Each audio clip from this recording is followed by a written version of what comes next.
Mayhaw Tree, when it first opened, Debbie Sloan, the boxes were plain, no design, and we were in charge of decorating the boxes with this contact maker with the Mayhaw berry. Rather than sell it to the grocery store, we sold it as a gift item, a real fancy gift item for gift baskets.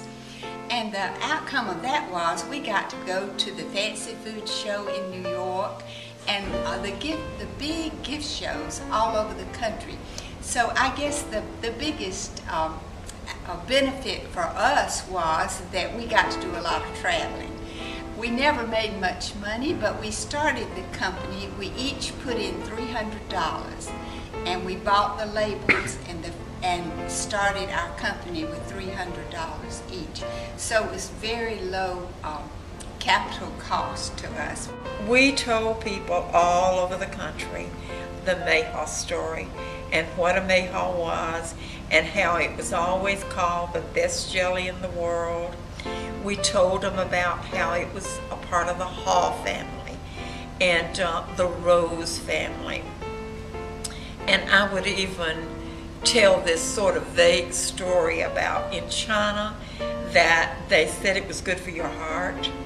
And that's a true story, but I didn't have any scientific proof there to back it up. But people enjoyed hearing that. And so we actually told the world about the Mayhaw and how wonderful Mayhaw Jelly was. We wore little buttons that said, "Ask me what is a Mayhaw," and that was one of our marketing schemes. We didn't have a clue what we were doing, but we did a lot of things right.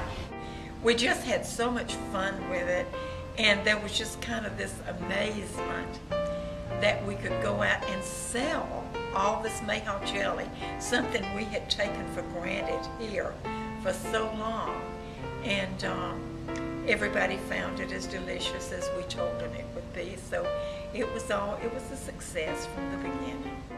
The Mayhaw tree blossomed, inventing more than 31 different recipes, including Mayhaw wine jelly, Mayhaw vinegar, and Mayhaw butter. At its peak, the Mayhaw tree sold more than 500,000 products a year. After nearly 10 years of jelly making, the Mayhaw tree founders sold their business in 1992. But it wasn't long before another Mayhaw jelly business sprouted in Colquitt. After graduating college, John Brantley Trawick, a Colquitt native, was looking for a business venture of his own. His knowledge of jelly making and local fruit led to the creation of Cedar Head Mayhaw Company. He wasn't alone, however. He brought his whole family along for the ride. 3 generations tied to tradition.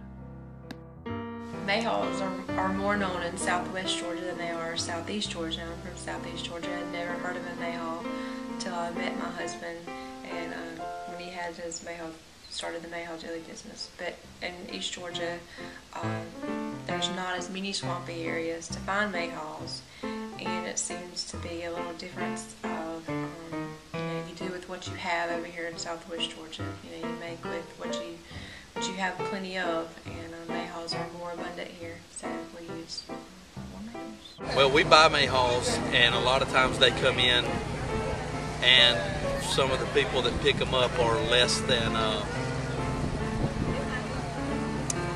not going to say less than responsible, but they have other things in them, if you will. So when we get Mayhaws in, we have to prep them for jelly, and we get out tadpoles, frogs, sticks, on and on and on. So an interesting part of what I say I do is we clean Mayhaws. So the first time we got them in, we were a very small company at the time. So we brought them in. Matter of fact, we weren't even a company. We were just getting started in the Mayhaw jelly making business, and we took them up into my grandmother's bathtub, and we just dumped this netted material into my grandmother's nice bathtub and washed Mayhaws all night. So that was the actual birth, the eve of my Mayhaw jelly making business's birth. The first time we ever made Mayhaw jelly, we actually picked the berries up ourselves and and we picked them up in an area where we picked them up. It was flooded, so we used nets. And when you use nets to get them up, you have the nets pick up the mayhaws along with leaves, the tadpoles, and everything else under the sun that might fall in a South Georgia swamp. Actually, my grandfather is the one that taught me how to make jelly. When my grandmother died, I went to live with him. I was going to college, and I lived with my granddad for a while I was going to school. And he felt compelled to carry on the tradition of jelly making. So even though he had done it all his life with my grandmother, he nor I knew what to do. So we kind of fell in the kitchen. We knew everything was, we just didn't know exactly how to do it.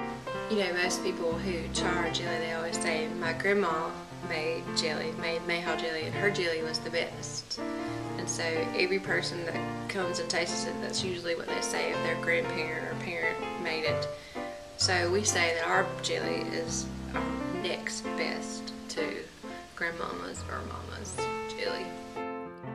For 28 years, Colquitt has hosted the National Mayhaw Festival, and it's at this festival that many people try their first bite of Mayhaw jelly. First jelly I've ever eaten in my entire life. Okay. Wow, the first Mayhaw. Oh, wheat jelly. Jelly. Oh, wheat jelly. I think I put too much on it. I've never seen that Mayhaw jelly. Oh my god. But to me, it's just delicious. It's kind of sweet, but it's kind of tart. It's really good. Is it good stuff? Yes. It's good stuff. She's going in for second. The small red fruit has inspired Mayhaw, Colquitt's very own variety show. Turn your radio up! It's Mayhaw time! The Mayhaw even appears on one of the town's many murals. For some, Mayhaw jelly is a favorite treat. I love Mayhaw jelly. It is delicious. For others, it's fond memories of the past. Now, all these years later, here I am back in Mayhaw. And for some, it's a way of life. But one thing's for certain around these parts, if God made a better jelly than Mayhaw jelly, He kept it for Himself.